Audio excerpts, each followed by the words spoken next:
Ange, Rob and Robbo. Streaming live across the globe, Anjali Rao, Rob McKnight and David Robinson. Ange, Rob and Robbo. News, entertainment too. It's the Ange, Rob and Robbo. Ange, Rob and Robbo Show. Welcome to the Ange, Rob and Robbo Show. Oh, it's a big new week and lots to talk about. Hopefully we're not taken off the air for having views. That seems to be the way of the world these days. Anjali Rao is back with us. Hello, Anjali. Hello, Rob. It's good to have you back, my dear. We always miss you when you're away doing those glamorous things you do. Well, you know, contrary to information that had been imparted on Thursday, I was not actually enjoying a day of annual leave, Mr. McKnight. I was interviewing the heroes who rescued the boys from the Thai cave. Only like the biggest story in the world of 2018. So, yeah, that's what I was doing. This is what she does, ladies and gentlemen, when she's not with us. She's interviewing heroes and people that have made headline news around the world. God love you, Angela Rao, and always something exciting on the horizon. Well, you know what? Robbo is away tonight, so we have the wonderful, bring her in, Susie Ellerman is back with us. Hello, Susie. Yeah. Hi, Rob. Hi, Ange, and congratulations. That would have been a remarkable interview. I can't wait to see it. Thank you very much indeed. They've actually become close friends of mine now because we've done a few of them together, and it just the story.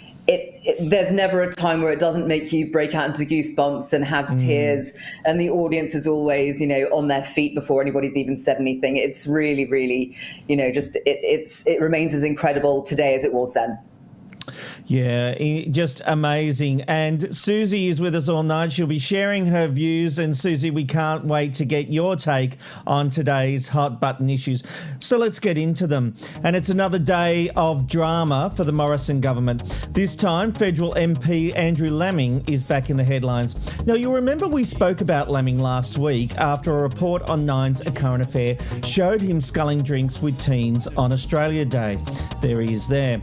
Well, things have gone from bad to worse, with Channel 9 revealing inappropriate behaviour by Dr. Laming towards 3 separate women, including one who alleges he took photos of her bottom while she was bending over while wearing a skirt.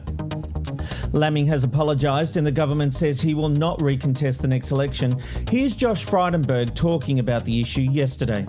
Well, the Prime Minister spoke to Andrew yesterday and made it very clear what was expected of our MPs. And Andrew has reflected on that conversation with the Prime Minister, and following that conversation with the Prime Minister, he has decided not to recontest the next election. This is going to put your government in a very tricky situation, is it not? Well, Andrew is not recontesting the next election, so the LNP will find a new candidate, and that will be up to the pre-selectors. Andrew is also taking some time to seek some additional support. That's important, given his behaviour has been unacceptable. Should he be kicked out of Parliament now? No. He was elected by the representatives of and the constituents of his community to support them in the Parliament, to affect policies that advance their interests. That is what the coalition does. He's going to take some time to have this additional support and various sessions that he's going to be engaged in, and then he will return to the Parliament in the budget week. Is he a fit and proper person to be an MP?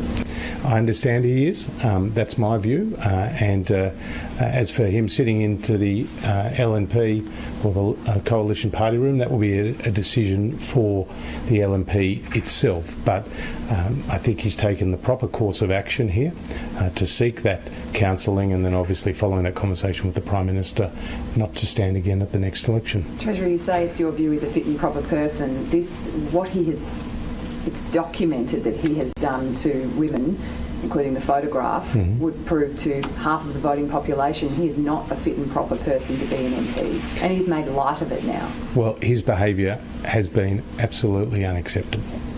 So how is he fit and proper then? Well, because he continues to serve his constituents in the Parliament.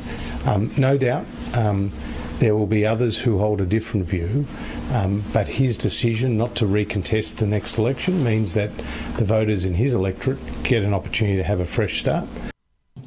Well, the PM defended his handling of the Laming case in a press conference earlier today. Let's take a look. His behaviour was unacceptable and that his behaviour needs to change and that he needs to seek support and help to change his behaviour. And that is exactly what he is doing at his own expense in terms of the support that he's seeking through the services that he'll now access. See, what we need to do here is change behaviour.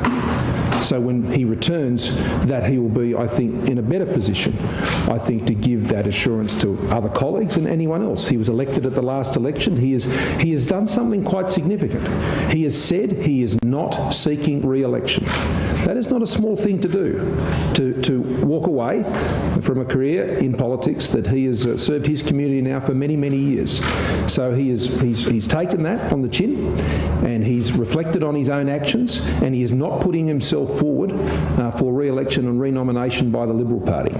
And he's reflected on the conversation he and I had over the course of the weekend, and I'm pleased that he is taking that instruction to get that support, to change his behaviour, and I believe we will see him return better for that experience and better able, I think, to provide his colleagues with the assurances that they are seeking and that they legitimately seek. But let's not forget what our goal is here. Our goal across all of these issues is to change behaviour. Andrew has said he wants to change his behaviour, so we intend him to support him to do just that. Isn't it interesting, Ange? A lot of those talking points were very much the same between Josh Frydenberg and the Prime Minister. What it says to me is that their narrative seems to be that, well, they were voted to serve for 3 years, so you can rob, steal, do whatever. You get to serve those 3 years. Exactly. That's absolutely what they're saying here. That, the number of battleships that you've got on the board matters far more than, how deeply dodgy said battleships have been. I still can't get over the whole, Josh Frydenberg saying that Laming was, a fit and proper person. It's like, he's a fit and proper person. We've told him he has to leave at the end of the election, at the next election, but he's a fit and proper person, Yeah. Yeah, I know, because, people who upskirt other people, other fit and proper people. This is somebody also who, once pushed a 12-year-old out of the way in a fun run because the 12-year-old had the audacity to be beating him. Oh, I can understand that.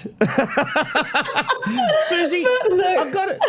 I'll come back in a second. I want to run this by Susie. Sure. Susie, it says to me, Mark Riley called this out at that live press conference with the PM this morning, and the PM subsequently just turned and walked away. This is a numbers game.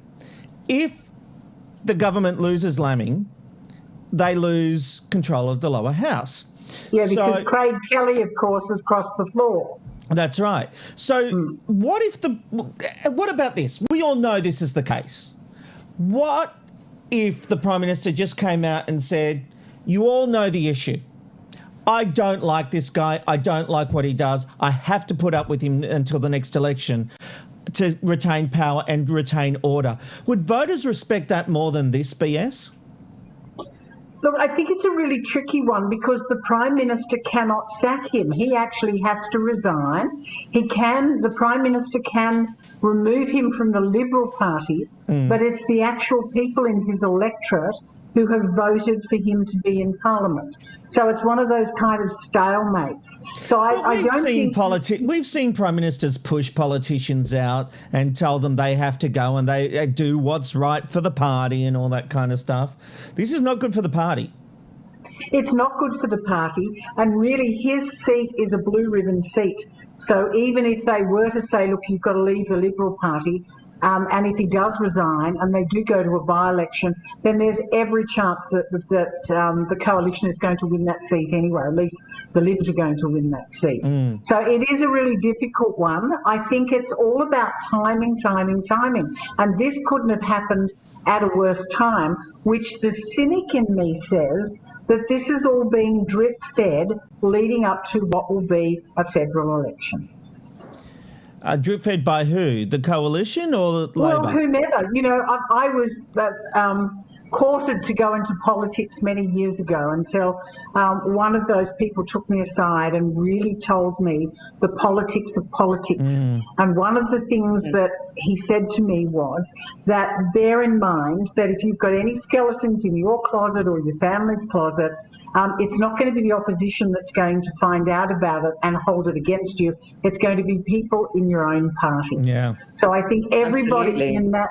in that toxic environment is trying to one-up everybody else to be able to claw their way to wherever they want to be. Because as we know, ministers get paid more than backbenchers and so on, and etc. And a lot of it's about egos as well as trying to do a good job.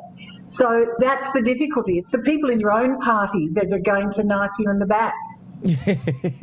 And we've heard everything Susie said there, which makes a lot of sense. There's still a big push for Laming to go. Do you understand why they can't do that? But the hypocrisy where the Prime Minister today said, and this is what Mark Riley pulled him up on, he's there saying social media is not a good place, that, you know, we need to look at laws, and we're going to look at that in a moment. But the simple fact is, this guy has done everything the Prime Minister is talking about. Yeah, look, I think, I don't know, the only way I think that he could be kicked out of, you know, is if his own constituents, you know, kicked up a big fat fuss and kicked him to the curb. That's the only way that I can see any actually happening within the next year. But again, with Laming, he's just had so many back-to-back stuff-ups. It really is only a matter of time before the next one comes out, and it will happen within the next year for sure. When it does, there's no way that Morrison can keep him on. Surely. That's got to be the sea change here. It will happen for sure. I mean, it's been less than a week since the last one we talked about with Andrew Laming. Yeah. Which I actually backed him on that because he was having a drink, and I gave him the benefit of the doubt, but this is beyond the pale. You know, 3 women with issues against him from those 9 News reports, just absolutely ridiculous. Look, let's move on. Because a bar in Bondi has come under fire after a patron was kicked out for breaching COVID restrictions. The actions of the bouncers prompted a witness to demand they be put in jail. Take a look. Settle down. Settle down. What the I don't mind. Let him go. Let him go. What are you filming it? Are you filming it? Let him go. The owner of Spring Street Social insists the bouncers did nothing wrong, and the patrons were ignoring COVID restrictions by repeatedly trying to dance. They were apparently given 3 warnings. Okay, Susie, did the punishment fit the crime here? Yeah, I don't think it didn't seem to be heavy-handed to me. It's hard to kind of tell where the whole thing is and where that video was actually picked up from, if you know what I mean. Yeah. So for me, it didn't look as heavy-handed as probably. I mean, I wasn't there, so it's hard to know just from the video. My main concern in all of this is how intoxicated that fellow was in those premises. So yes, you can talk about breaching restrictions and all of that, but having been the licensee of a nightclub, 2 restaurants and a function centre, I can assure you that the responsible service of alcohol is the thing that is really important. And in this case, these people were putting in jeopardy a $10,000 fine that pubs and clubs are going to have to face if they breach COVID. But what I'm saying is that this establishment also has to take responsibility of how inebriated this person was. If they've arrived inebriated, they shouldn't have given them more drinks. And if they've allowed them to get to that point where he wouldn't even let go of his beer to be thrown out, then I think there's probably fault on both sides. Look, Ange, it's interesting. I am so over people who do the wrong thing and then go, I'm a victim. You know, these guys were in the venue. They didn't listen to repeated instructions, and the bouncers taken them out to get rid of them, and they've put up a fight. You know, I have no pity for them whatsoever. It's do the crime, do the time. You know, like I've been to nightclubs, not many. I haven't really been a partier in that respect. I've never had a problem with bouncers. I've respected what they have to say. I've listened to their instructions and I've done the right thing. I've never been involved in any of these scuffles. Ever. I know, you're such an apple polisher, aren't you, Rob? Oh, He started with you, but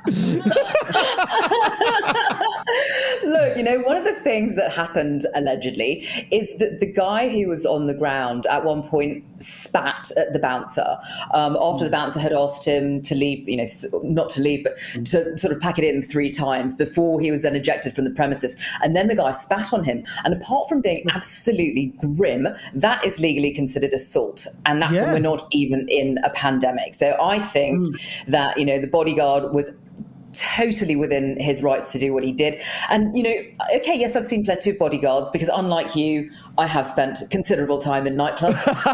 And there are plenty of them who are just itching to get anyone into half Nelson, you know, with or without reason. And we were talking about this last week on the show recently, weren't we, about, you know, the use of force in prisons. And we all agreed that some people do enter the profession purely because they thoroughly enjoy cracking skulls. And the same is true for bouncers. But this time it appears that the bouncer was attacked by being spat on after the guy refused to leave. And, you know, it was 3 times in accordance with club rules. There was, you know, a notice at the front that said that. The guy was obviously goading them and he got what anybody would have got acting like a knob like that. And Susie's absolutely right that, you know, $10,000 as a fine if a patron is caught ignoring COVID rules is a lot of money, you know, particularly now. And it's really hard, I think, for those who do run establishments like this to ascertain where the goalposts are, because this was about dancing. It's like, well, what constitutes dancing, and how do you possibly police that? And, you know, if somebody's walking to the loo and, like, you know, needs a wee really badly and shuffles around a bit, is that dancing? How are you supposed to know? true. Oh, I love your take. That's why I love having you here. But also, given that these nightclubs have been shut for so long and they've been limited to, you know, such small amounts of people that can go into their premises, that now's their opportunity to be able to bring in some money, and to have this guy put that in jeopardy.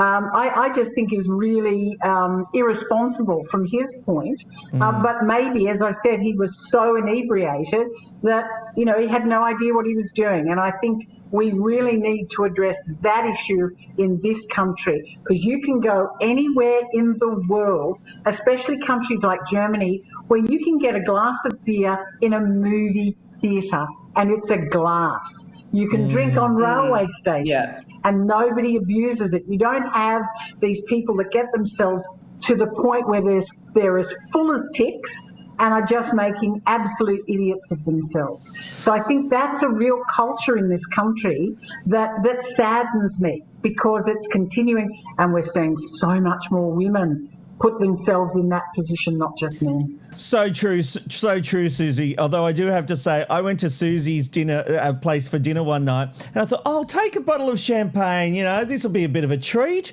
I get there and she says, oh, Rob, I don't drink. So I had to drink the bottle of Moet by myself.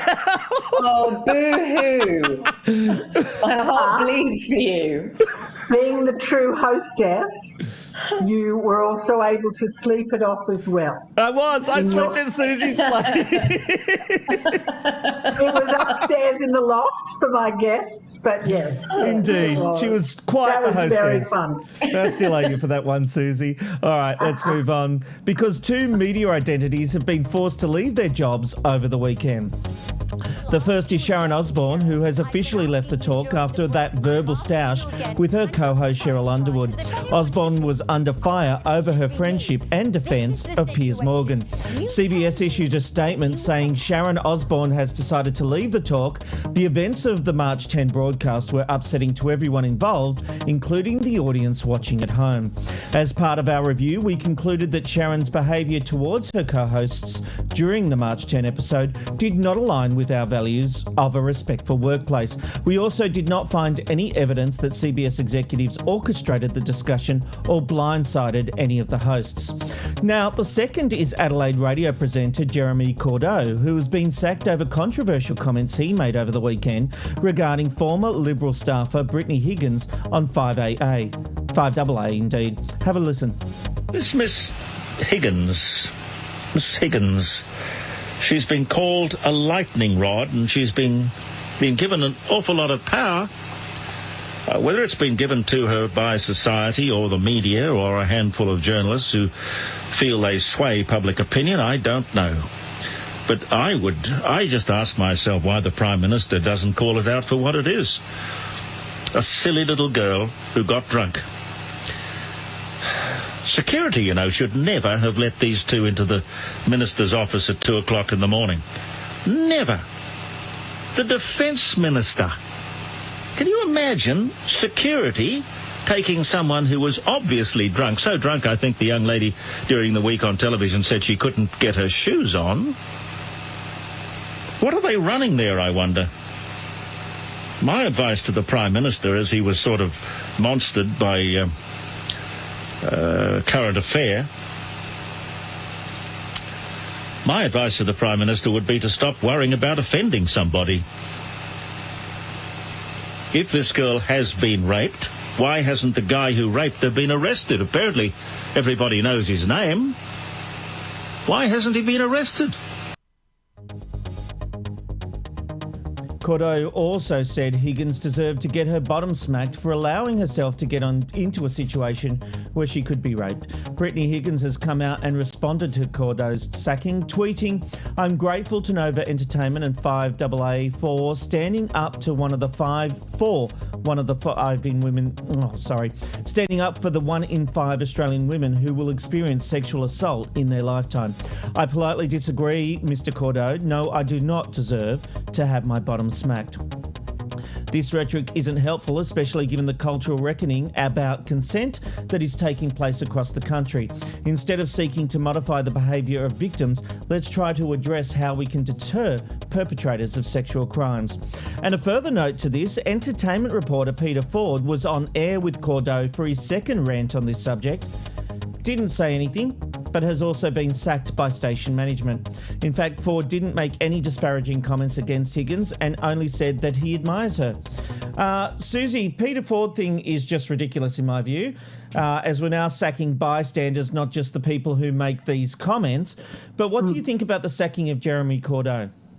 Well, full disclosure right up front, I've known Jeremy Cordeaux since I was 18, when he came and emceed an event for me as a fundraiser for the Miss Australia quest back in 1847, in case you're wondering what year it was.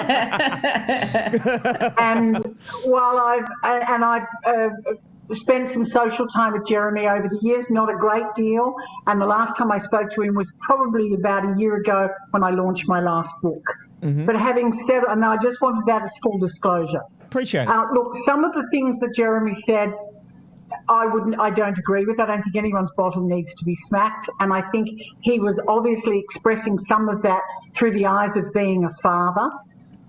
What worries me the most about all of this, in fact, what frightens me, is the broader picture of free speech.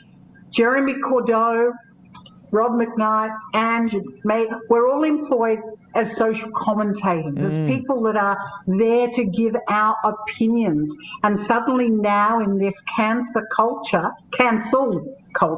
or it should be called maybe cancelled cancer, is that we don't accept that that's somebody's opinion. If it's not the same as the victim, then we're absolutely branded as something terrible, no matter what it is, and you lose your job. As you say, Peter Ford, that's just absolutely insane, right? Peter's fabulous, and to just be as part of the wallpaper, I think is absolutely ridiculous. But what Jeremy said, I think we can all appreciate. And look, I'm probably going to get myself in trouble now, is that I can assure you, if Belinda Higgins doesn't think that what she did was silly, then she hasn't learned from it either. You know, it really concerns me. Look, what happened to her was dreadful. And what Jeremy said was absolutely right. How, if she couldn't even put her shoes on, did they let her into Parliament House? There's a million scenarios that we can go through in all of that, right? But to have somebody on air voice his opinions and then suddenly lose his job, well, there's no hope for any of us. And I've got to say, look, I disagree with you, I will say, Susie. I'm a big supporter of Brittany Higgins, and I know you are too. Oh, so am I. I know, but I don't think we should have the argument about... I think anyone should be able to get drunk and expect the people around them not to take advantage of that. That's my personal view. That'd be nice, yeah. But I can tell you, I guess I'm coming at it from the point of view where I was sexually molested just before my 7th birthday. And so many times have I called myself silly for putting myself in a situation. You were 7 years old and presumably with people you trusted. Absolutely. And I think you'll find that Brittany was in exactly the same position, that she trusted this, that this allegedly happened. And we've got to be terribly careful with all of this because it's sort of, hung, drawn and quartered before anything happens. It's trial by media now. And all of that really worries me. Yeah. So, yeah, my heart goes out to her. There's no doubt about it. But likewise with Christian Porter, I feel sorry because these people's lives have altered and they can't change it. Well, because there's no way of proving otherwise. Yeah, this is the thing, Ange. I don't like what Jeremy said. Don't like it at all. But I respect the fact that we live in a free society and people can have stupid opinions, like you, me and Robbo, and tonight with Susie, we argue every night. We all have different opinions. This guy's opinion, it's his opinion. Yes. Well, yes, but, luckily for us, and the difference here, Rob, is that, we don't have some grand overlord that we have to bow to. I'm including you in that. And there are a couple of things that I do agree with, in that security never should have let her and the guy in, ever. And also with what he said...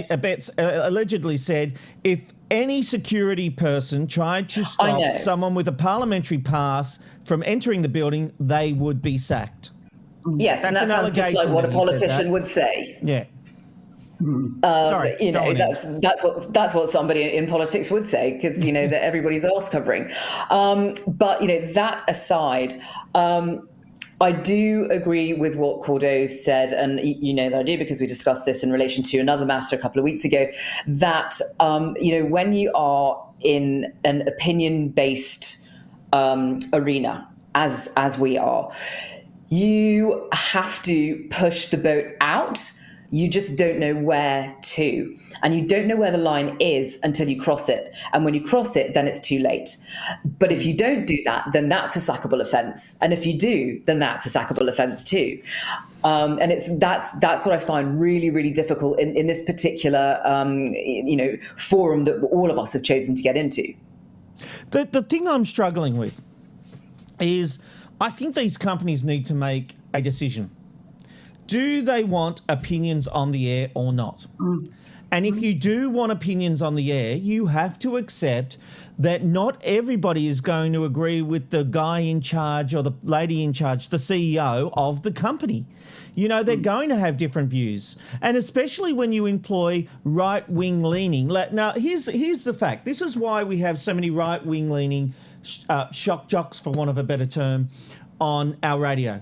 Because the Australian public lean towards those more than left-leaning. The Project on Channel 10 is a left-leaning show. It doesn't rate that well. But the guys on AM radio are all skewed to the right, and they get audiences behind them. This is Australian politics. Basically, most Australians who think they're centrists lean that little bit to the right, and then you've got everyone else, okay? So... you're employing people that lean to the right of politics, stand with the Prime Minister, say these things. Well, you've got to accept that you are putting people on the air to have opinions. If you can't handle diverse opinions, don't have people with opinions. Have robots playing then the you've next got song. Then you've got no ratings, you've got no people listening or watching, because that's what people want. People want to be divided in their opinions. I've been blessed that I had some fabulous training in my talkback radio career from the one and only, now sadly, the late John Brennan. And I've still got all these notes that he gave me. I just treasure them. And, you know, he was credited for the success of John Laws and Alan Jones and Ray Hadley. I mean, you can just reel the Stanza Money, you can reel so many of the success stories were John Brennan's. And I remember one of the key things John said to me was, whatever you do, Susie, you cannot be a fence sitter. You have to polarise your audience. You have to be black or white. There ain't no grey in talkback radio. That's what my first boss said to me as well. Almost exactly identical words to that. You know, he said probably to me, trained by Breno. I know, he was American. He was like, Angeli, you either want people to love you or hate you. And I said, people hate me, Jim? Thinking that he'd go, no, I'm talking generally. But he said, oh, yes, some people I know cannot stand you. I said, okay, all right. I guess that's a compliment. But it's true. You've got to polarize to be successful. It's amazing. The amount of people I polarize, it's amazing. I'm not the Prime Minister of this country. And so over the years... Give it time. Could you imagine today Ron Casey and Normie Rowe having a battle out with Ray Martin on the midday show and actually having the biff that they had? I mean, you know, they would have all been sacked, including Ray probably. Yeah. That's crazy. It just seems crazy today that anyone that seems to skew away, and the same thing has happened with Sharon Osbourne, exactly the same as with Jeremy Cordeaux, in that, you know, people go, oh, we don't like that she's supporting peers, and more to the point that she actually had the chutzpah to be able to go up against Cheryl Underwood on the actual show. Yep. And that to me is really sad, because that's what the show's all about. As you say, Rob, one of the incredible things about Studio 10 and also about this show is that you had all these differing opinions and we'd all have these great discussions and debates and what have you. And then when the cameras stopped, it was like, oh yeah, move on to the next thing. There was nothing, no one carried it over. No one said, how dare you say that? No. And how dare you present that view? You've got to have respect for someone, and people are not showing Jeremy respect. And it's almost like if you agree with Jeremy, then you must be against Brittany. Well, that's not right either. No, we agree with free speech, you know? And that's what I said at the beginning. That's the bit that frightens me the most, that we're really trimming at the edges of that free speech because we're allowing, in the main, these gutless, faceless keyboard warriors that get on there that go, you can't say that, how dare you? Indeed. Well, let's move on to the big story of the day, because gone are the days of six-packs and toned biceps. It's all about the dad bod now. At least that's what a survey on dating.com found. Of the 2,000 people surveyed, only 15% said they favour the Ken-like body type. Oh, that must mean with no penis. With most preferring a soft and round man, despite what movies and TV shows tend to promote. The term dad bod was coined in the mid-2010s, referring to less traditional Hollywood physiques of stars such as Jason Segel and Seth Rogen. Well, finally my time has come. The time of McKnight is here. And you want me to go to the gym, Amanda. I missed that last bit, sorry. What do you think, Susie? Are you in for a six-pack or the dad bod? No way, you've got to go with the dad bod. I mean, for heaven's sake, particularly as you get older, let me tell you, and things start going south, the last thing you want is you to take your clothes off and them to take their clothes off and them to have a washboard, and then they have to look at you, and I don't want anyone that I have to compete with. I don't mind a little bit of something to hold on to. I think that's fabulous. But having said that, I should quantify it by saying that I really don't want to date a bloke that's got bigger tits than me. It's funny, Susie, when you said you were sagging and he's got a washboard, I had this visualisation of like doing the laundry, grabbing the boobs and running them up and down the washboard. You've been peeking through my mirror, my window. I have no idea why that came to me. Let me tell you, they used to be called the big boys. Then I lost my weight and they were the big girls. And sadly today they're just Flopsy and Mopsy. What about you, Ange? I mean, in your younger days... No, my boobs are perky. Now, be honest, are they shop board, Ange, or are they natural?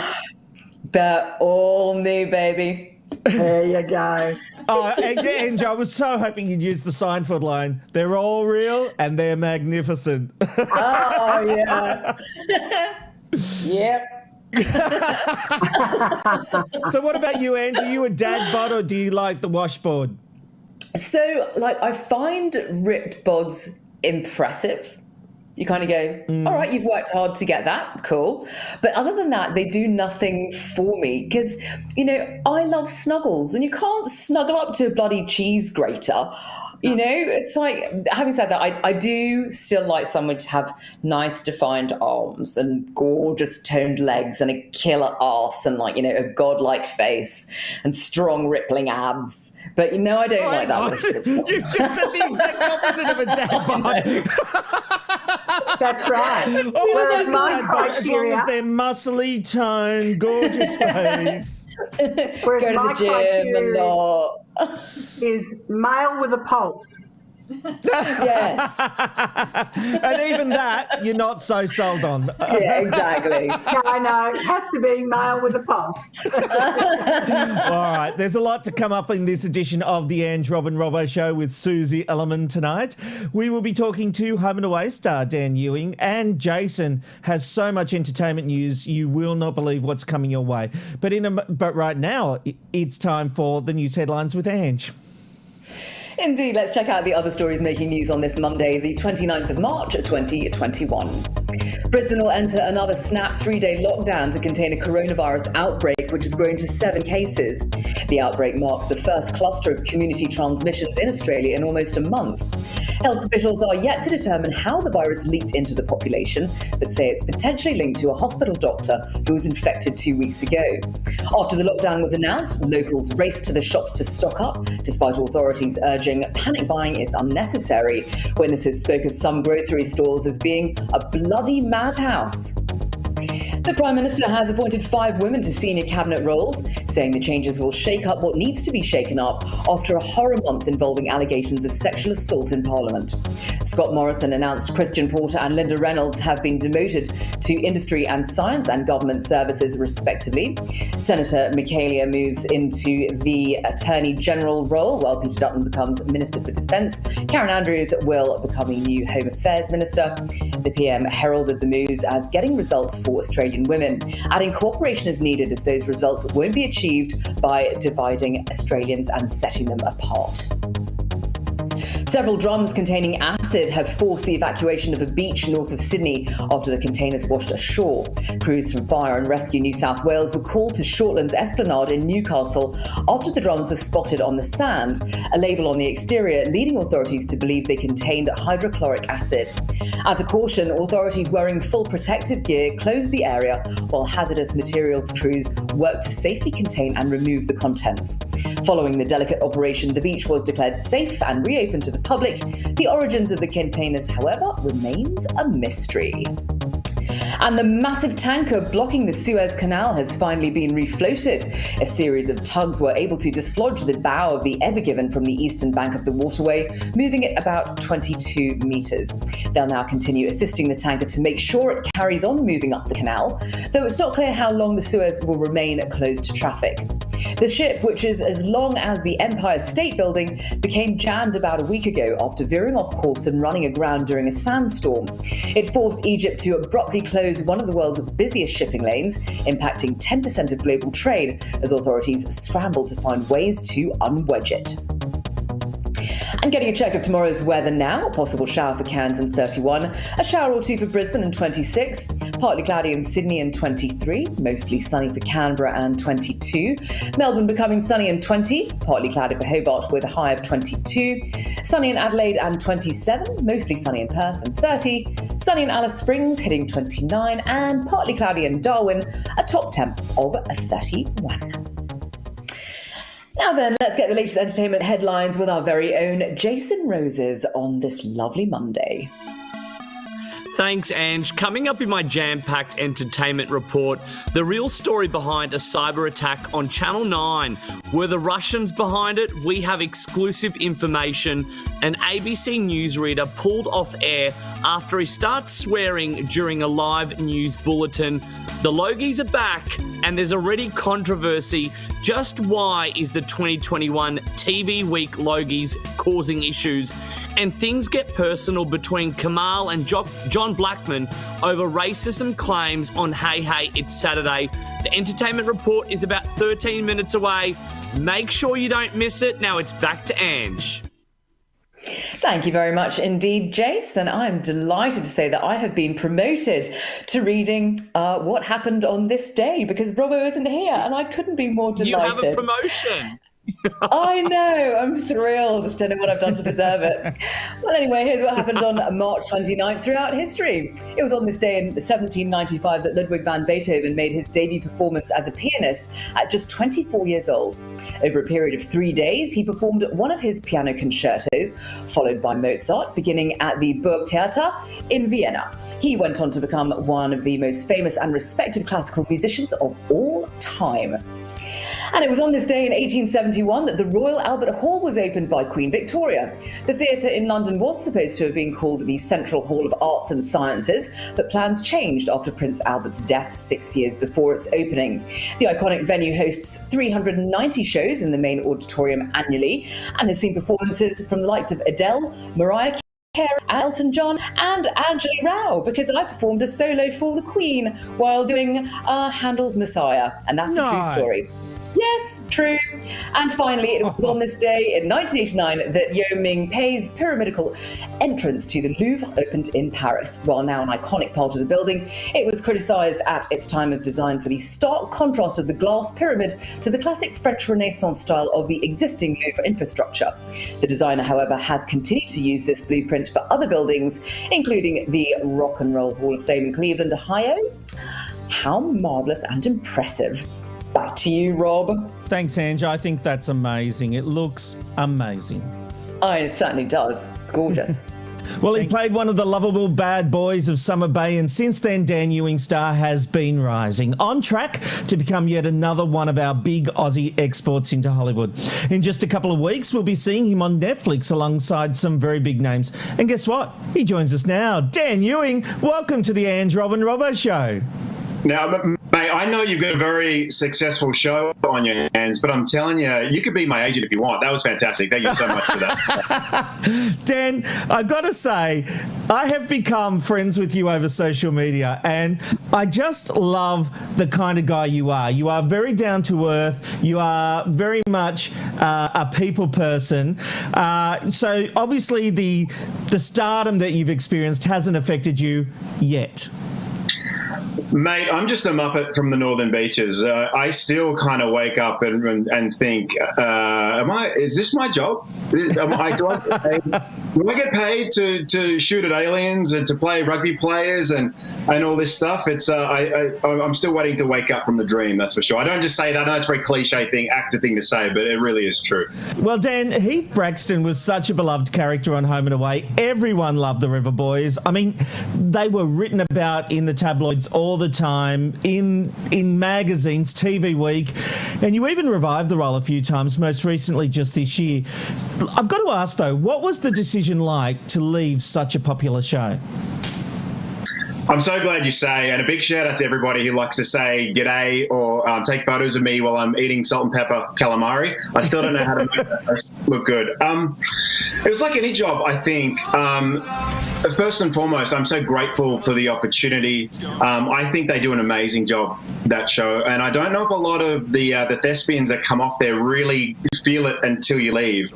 I digress, though. To leave that show, I'm an ambitious young man, but I've got a never say never attitude about that show. I'm a stickler for good narrative and good story. I'm not just going to go back there for a ratings boost, and it's simple as that. If the story is there, Heath Braxton will be there, that's for sure. Oh, that's really interesting, mate, because you achieved a lot of success through Home and Away, including nominations for multiple Logies and ACTRA Awards. Was it a challenge to break away from that role and really have people see you as your own person rather than an actor on that show? Rob, that is such a great question, mate. Obviously people call you by your character name in like the supermarket sometimes. I don't think that's just because people think I am Heath. I'm sure some people do, and that's okay. We love all types. I made a conscious decision to break out in a way that is a little bit different to what a lot of actors would do. I went and did a role that might not have been what people would associate with me. It was a short film called Factory Hands. I portrayed American photographer Lewis Hine. Now, in real life, he was a lot smaller than me. He spoke with a really fantastic Midwestern accent, but it was just an opportunity to get rid of the boardies, and just to sort of, like, Heath will always be a part of me. We're similar in some ways, very dissimilar in others. I pretty much picked the opposite end of the spectrum and just went headfirst into that. Great question. Well, I'm glad you approve of the questions. Mate, you were on Dancing with the Stars in 2011, and it is back. Were you approached for this all-star version special? And if not, why not? And would you have said yes? You know how I said the last question was good, Rob? I've been thinking, like Channel 7, I love them. But what a packer, like, to not call me the best dancer they've ever had on that show. Let's have a look at some of that dancing. Here you are. Please don't roll. No, look, that for me was a big part of my life because it really was. Oh, sorry.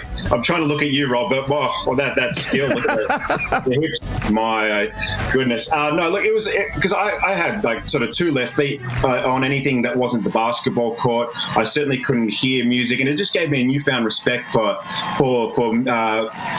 dancers, for musicians, for performing artists on that other side. It was an absolutely fantastic experience. But no, they did not call me Rob. They better.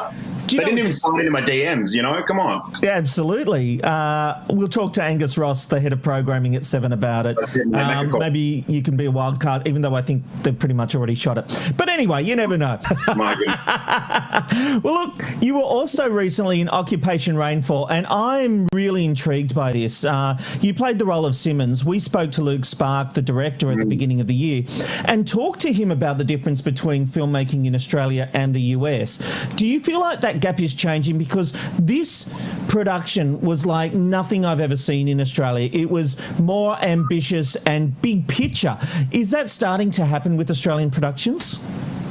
Give Luke Spark a Star Wars movie. That's all I'm saying. Yes. And I think what people need to realise about that film was it was 25 million Australian, and what's that in the current exchange rate? Say 17 US. So I just think what he accomplished in that movie. When I say he's a visionary, I'm not kidding at all. I think it's quite interesting. It can be a double-edged sword, and not a lot of actors will say this. With all the big production companies and studios that are coming here, it's fantastic. It is absolutely fantastic, especially for crews and the economy. On an acting standpoint, it's not like they're offering you a lot of American money a lot of the time. So on that side of the coin, there is that thing where it's like, yeah, but there are considerations to be made. And don't get me wrong, working on those sorts of things is fantastic, but you do have to consider that as an actor. You know what I mean? And I know that might be a taboo thing. Not a lot of actors will talk about it, but there is that thing where they still want to get you for those local rates, and it's about understanding your value and holding that value if you think that you're at that level. Oh, good on you. I like that. Look, your most recent project, Love and Monsters, is coming to Netflix in just a couple of weeks, and it has a pretty huge international cast, including Dylan O'Brien, Jessica Henwick, and Michael Rooker. Is working on those big-budget international films where you see your career headed, and I, for one, certainly hope it will be. Well, first of all, thank you so much for the compliment. Yeah, it's so fun. It is really fun. Look, and obviously, we love what we do in Australian film, and I think what Australian films and what television is trying to push more in towards is that sort of neck of the woods. But we're so good at character work, I think, because we have less money for the explosions and the monsters in this sort of thing. But it's a really exciting time working with those guys, working with the bigger toys and actors that you've watched on these huge Marvel movies, etc.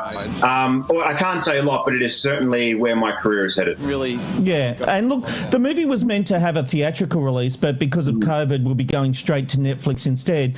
Is that disappointing as an actor, or do you see it as an opportunity for more people to be able to view your work? How many people, 100 million or something, 200 million are watching Netflix now? It is one of the biggest platforms you can possibly be on. Well, when things like that happen, I like to be educated. So 21 Laps is behind this film. So 21 Laps is a huge production company run by Sean Levy. Stranger Things is quite an iconic program of theirs, show. Just a little one.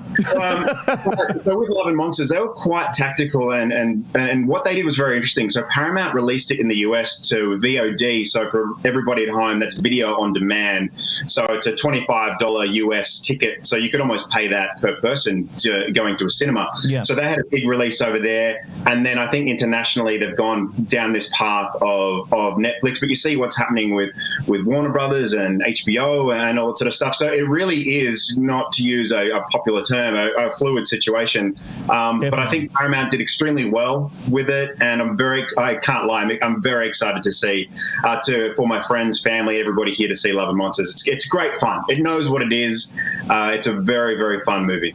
I can't wait to see it. I'm genuinely excited. And, mate, I've got to say, congratulations on all your success. I really love success stories, and you deserve all the success. You've been very supportive of this show and TV Black Box, and I really do appreciate it, mate. You are a true gentleman.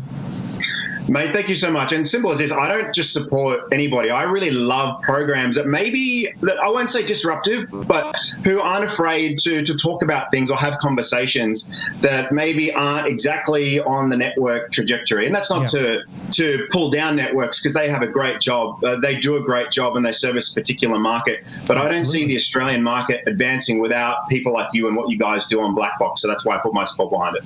Oh, mate, thank you very much. Well, you can check out Dan Ewing in Love and Monsters on Netflix on April 14th. Dan, I cannot wait to see what you do next.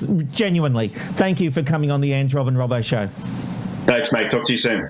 It's the random life shot of the day. Where are you going today? You never know where you'll end up with the random life shot of the day. And tonight we're taking you to Melbourne, the home of our very own Anjali Rao.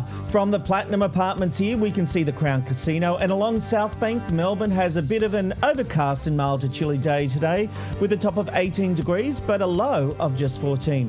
But to warm up, they could have headed to their local cafe, with Melbourne having the most number of cafes and restaurants per capita, more than any other city in the world.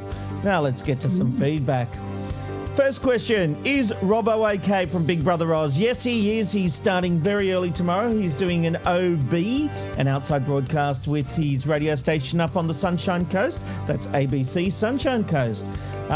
We also have Graham on the politics scandal. Scandal after scandal, enough is enough. A vote of no confidence needs to happen ASAP. Julie says, delighted to see Susie Ellerman looking so fabulous on tonight's show. Susie always looks fabulous, as we know. No. Jason Thank says... you. It's a shame you didn't spell my name right, but that's okay. Yours is. I'm going to be honest. I've worked with you so many years, and I always have to double check how to spell your name. It's confusing. Susie. It is confusing. It is. It is, I must say. It's an interesting name. I don't know if you can hear that, can you? What? But that is torrential rain falling in Sydney. No, we can't hear it. Shame we don't have a live good. shot of Sydney. I'm going to come a little bit closer because I can't hear you. Oh, okay. Jason says, Queenslanders, please note that the Ange, Rob and Robbo show will broadcast from 9 p.m. next Monday local time due to daylight savings ending. Well, Jason, better break it to you now.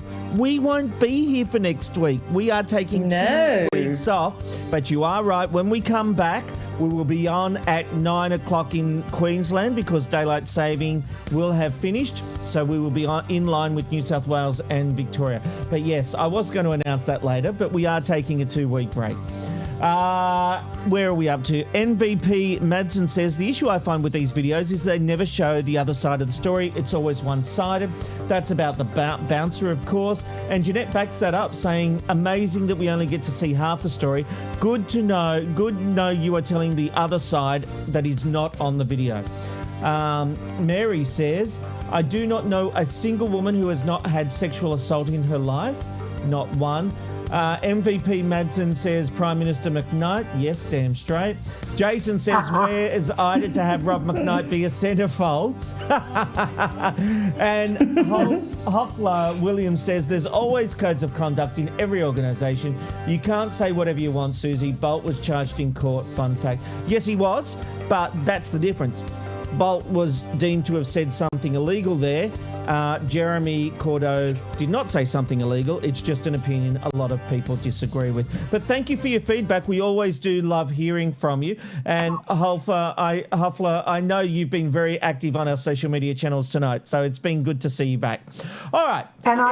And I think, Rob, with the centrefold, so long as you can choose where the staples go. We'll need more than staples, doll.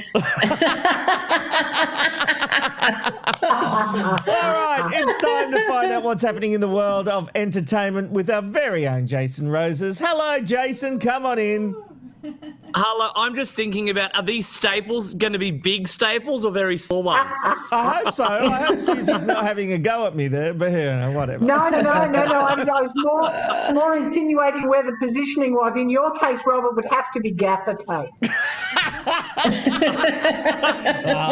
You've saved it, Susie. You've saved Nice. it. Hey, Jason, we've actually got some big serious stories tonight on the show in entertainment. And we start with Channel 9 has faced a technical meltdown this past weekend. It has faced a huge technical meltdown, and a lot of the reports coming out is that they've been hacked, and it could have been Russia behind the story, and I guess behind what's happened at the Channel 9 studios. Most of the news for Channel 9 happens out of their Sydney headquarters, but they had to re-divert because of this cyber attack, all from their Melbourne studios. So a lot of their news reporters and newsreaders actually took the day off. Their Sydney studios were empty for so long. It took a team of technicians across the country time to get their studios back up and running. I'm told it's going to take some months for the Channel 9 studios to get back up and running, but nonetheless, these technicians have been working overnight to make sure that things for Channel 9 are back up and running. Who the culprits are, we don't know at this stage, but a lot of the reports coming out are that it's from Russian. It was a Russian hack, but time will tell, and hopefully we'll see who was behind the hacking. Well, if I could jump in, Jason, I actually was the one who broke the story on the Russian hack. So I broke that on the TV Black Box website. And people are saying, oh, you're just making that up. No, I'm not. I don't tend to make shit up. I can tell you that insiders at Channel 9 believe it is Russian hackers. Their security experts that are dealing with this believe it's Russian hackers due to the sophistication of the attack. Now, this is where we then start to get into some detective work. The network are trying to figure out why would Russian hackers want to attack them. Well, tonight, under investigation, focused on the Russian state and Vladimir Putin. And basically, there was a theory that they were trying to stop that episode from going to air. Unlike the Today Show, which is live, that's why Weekend Today couldn't go to air. But under investigation, it has already been shot. It's in the can. So it will still go to air, and it did go to air. But the Today Show had to relocate their control room to Melbourne, but they still did it from Sydney this morning. But yesterday, Weekend Sunrise, as you said, Weekend Today was pulled off the air. And basically, they have been trying to work out how to do their local bulletins from Melbourne. And the simple fact is, Jason, that it all comes down to automation. Everything at Channel 9 now relies on a computer. You don't press buttons like Amanda here presses buttons. At Channel 9, it's all robotics. Yes, it's all commands in a computer. And the only reason Melbourne can still do the work that it can do is because it hadn't been converted to that point. So, it's an interesting one. Because it's all new premises at Channel 9. Don't mess with Russia. That's the point of the story. Don't do a story on Vladimir Putin and you'll be fine. Yeah. We love you, Vlad. We love you. We love you. Don't attack and drop and rubble. I don't know what accent that is. Don't you attack and drop and rubble. That was one of your most awful accents ever. But they're all awful, Jason. They're all awful. They're all really bad. Look, Jace, there was a rather bizarre moment on ABC Radio in Adelaide last night. Yeah, and around 10 p.m. last night, listeners, they heard something which made them quite concerned for the newsreader's well-being. He can be heard stumbling on his words. He's a bit shaky. He's yelling expletives over the top of grabs. Just take a listen to some of the audio. There's been more problems with Brisbane after more COVID restrictions in the city. Here's the report. The man from Strathpine is a friend of the landscaper who tested positive on Thursday night after being infectious in the community since last Friday. Premier Anastasia Palaszczuk says 18 close contacts have been identified so far. There's been problems with the wine situation, with China maintaining restrictions in over Australian. Here's a report. The world has just recorded 650,000 coronavirus cases in a day. That's the highest in 6 years after it fell mid-last month. Now, he was replaced mid-bulletin. I know it was quite alarming to hear that. I mean, ABC have said that they've looked into it and they're obviously going to make sure that the staff member in question is okay, but that was a little bit hard to listen to. I mean, you don't know what was happening behind the scenes, but hopefully he's okay. Wow, Yeah, I mean, when I know. I hope he is okay, but it kind of sounded like he might have been a bit tired and emotional. Maybe, like I am right now. But you've got to push through. You can't yell and swear and get angry. But he could have been a little bit tired. But hopefully he's okay. They didn't take him off air, at least. Indeed, Jason, the Logies is coming back. Yes, Australia's very own Rob. Yes, great question. Of course, it's Australia's very own night of glitz and glamour. What was that, Rob? I missed what Susie said. What did she say? No, I said you beat me to it because I was going to say you teased us earlier about the Logies, but I think you've got a date that people are not too happy about. No, well, you're right. The date's going to be Sunday, November the 28th at the Star Gold Coast. And it's been 2.5 years since the last one was held. It's going to be on the first day of the non-ratings period. So it's not going to fall into an official count. The TV Week editor, Amber Giles, had this to say. TV Week is thrilled to have landed on a date. We know we can deliver a spectacular show. After spending way too much time on the couch in stretchy pants over the past 12 months, it's important to us and our partners that we come together at a time that we can all frock up and be in the same room. But of course, guys, not everyone is happy with the timing. The networks, a lot of the networks, they've not been able to offer their top tier talent due to productions that are going on at the same time. So also shows like Big Brother, The Amazing Race Australia, and I'm a Celebrity. Of course, shows like Home and Away, they'll be on hiatus after their ratings periods, but a lot of those actors and actresses, they're on holiday. So I don't know if they're going to be able to pull in the big stars that they normally have done in the past, but I know the TV Week is offering networks $1,000 for each TV personality they bring, and they've of course capped that. I know they cap it up to 75,000. So if they can bring 75 of their talented stars, they're going to make $75,000 for the night. It's not bad. Well, except all the expenses. Aside from it being a really bad date in terms of being out of ratings and shows already being in production, I thought the whole idea of Queensland paying $1 million to have the Logies there was to attract a crowd in winter. You might remember that the Logies was always in sort of late April, early May in Melbourne, and then it went up to the Gold Coast only under the proviso that it would be done in winter up there. And now we're finding that it's going to be in November.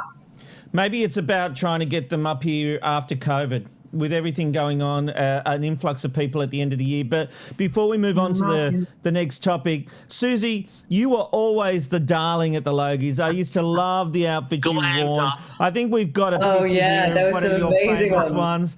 Jeez, Susie, how fabulous were you on the Logies? Like, you were always the person everyone wanted to see the Logies. What's Susie wearing this year? They're not Flopsy and Mopsy there, I tell you what. No, they were standing up on their own then. Even from a gay man, they look great.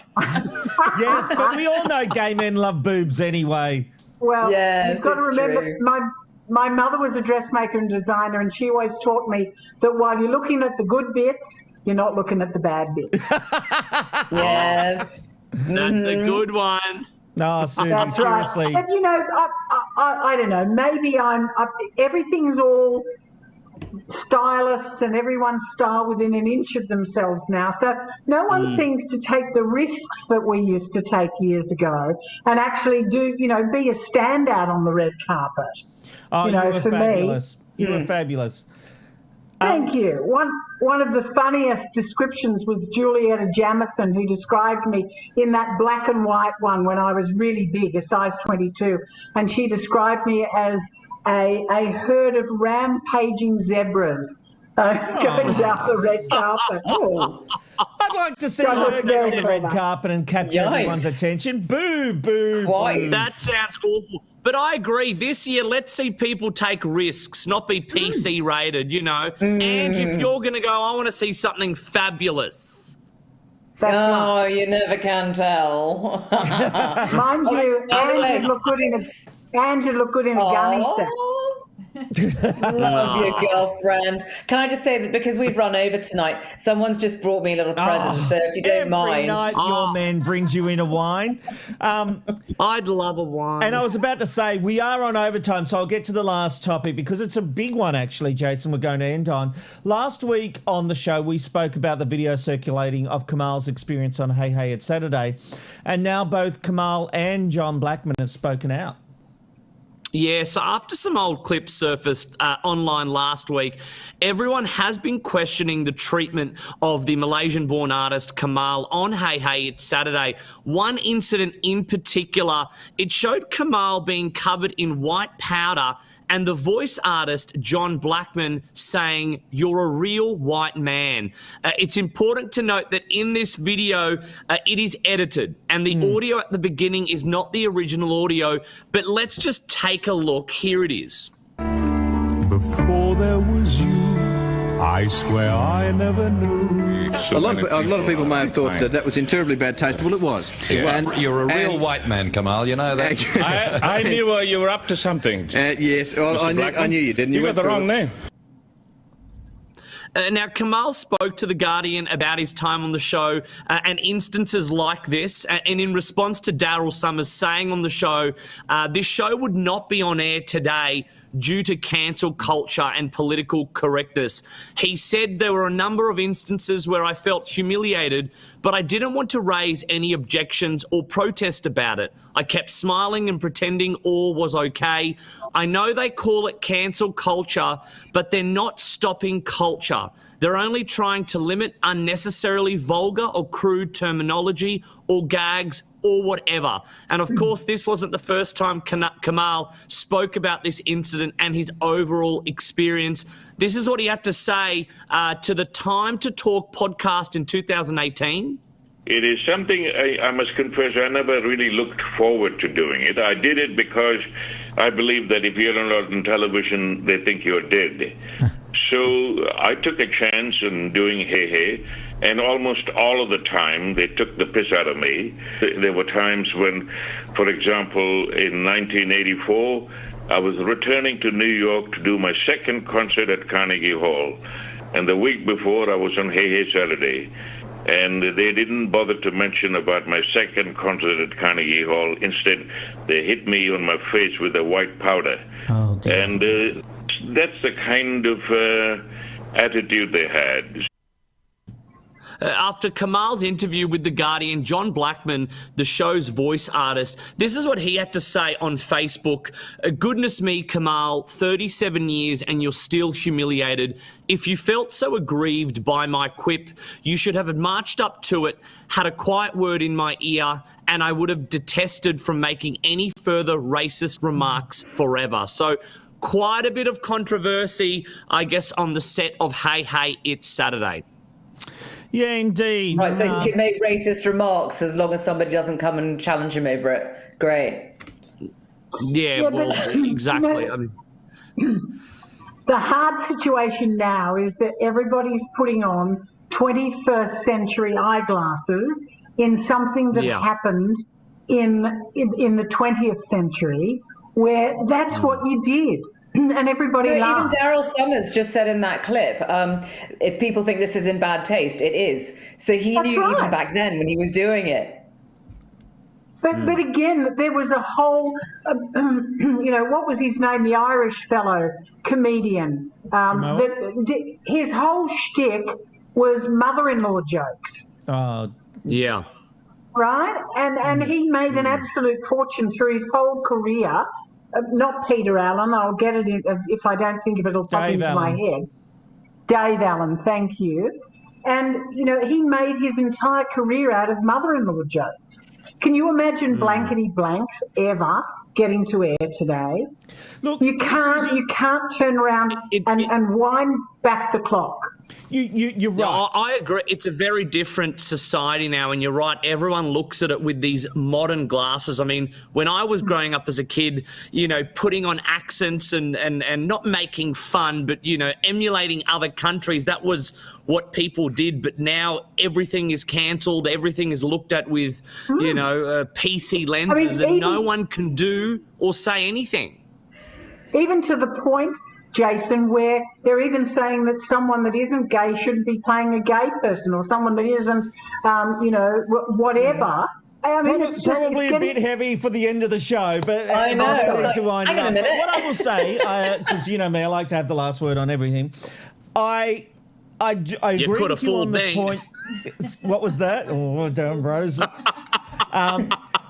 I would say, it is a product of its time, yes. Should we have accepted that at the time? Probably not. But we did, and it is what it is. What we need to do now is look back and learn, and I think that's where John Blackman's response was tone deaf. Instead of understanding that people who are victims don't have the... I can't imagine Kamal would have felt comfortable enough to go up to John Blackman's booth and say, "Don't say that about me anymore." Of course. No, but he could have said it to the... He could have said it to the producer. But he made an entire career. When you're in that culture, Susie, and they're all like that, and they all think this is funny, and you know that they could easily stop you from coming on the show. And Kamal was using that to sell records and be noticed. And, it was one of the biggest shows on TV. He played the game. He made a career out of... Why are people so unkind? Sure. But that doesn't invalidate his feelings that he had. And I think what Blackman should have done... What Blackman should have done is just said, Kamal, I had no idea. We look back and, you know, it doesn't hold up, you know. And so if this is the way you were feeling, I am sorry. And no one would have questioned anything. Yeah. But I think Blackman, who I love John Blackman, you know, like I think he was very talented, and with the characters he did, I really think this was tone deaf. Well, I think they pushed the envelope. It was a live show. Yeah, it was a whole different time. Oh, we all did. Not all of us. Well, you know what? Let's talk about dad bods again, because that was funny. Hey, Susie. Listen, I would be happy with a granddad's bod.